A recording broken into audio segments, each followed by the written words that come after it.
নমস্কার বন্ধুরা, আজ আবার চলে এলাম এমন একটা রেসিপি নিয়ে যেটা চটজলদি রান্নাটা হয়ে যায়, আবার খেতেও খুব টেস্টি। তো চলো শুরু করা যাক। প্রথমে মাংসটা ধুয়ে পরিষ্কার করে পরিমাণ মতো নুন, গোলমরিচ আর লেবু মাখিয়ে কিছুক্ষণ রেখে দেব। এদিকে মশলা করে নেওয়া যাক। আমার এদিকে 1 কিলো মাংস আছে, তার জন্য 4টে পেঁয়াজ, 1.5 ইঞ্চি আদা, 12 কোয়া রসুন, বেশ খানিকটা ধনেপাতা, 12টা কাঁচা লঙ্কা সব কিছু খুব ভালো করে কুচিয়ে নিতে হবে। আমি এখানে আদা, রসুন, কাঁচা লঙ্কা, ধনেপাতা একসাথে কুচিয়ে নিলাম। এবার কড়াইতে অল্প তেল দিয়ে আগে আলুটা ভেজে তুলে নিলাম। তোমরা যদি আলু না খেতে চাও তাহলে নাও দিতে পারো।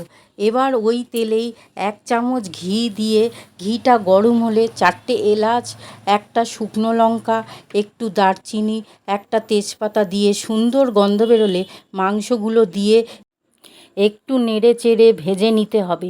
তারপর ক্যাপসিকামগুলো দিয়ে একটু নেড়ে পেঁয়াজ কুচি আর আদা, রসুন, কাঁচা লঙ্কা, ধনেপাতা কুচি, ভেজে রাখা আলু সব দিয়ে ভালো করে নেড়ে পরিমাণ মতো নুন, গোলমরিচ দিয়ে ভালো করে মিশিয়ে 2 বাটি জল দিয়ে দিলাম। তারপর 15 মিনিটের জন্য ঢাকা দিয়ে দিলাম।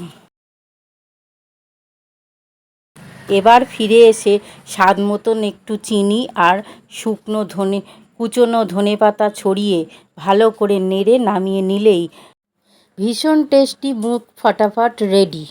ভিডিওটি ভালো লাগলে পাশে থেকো বন্ধুরা।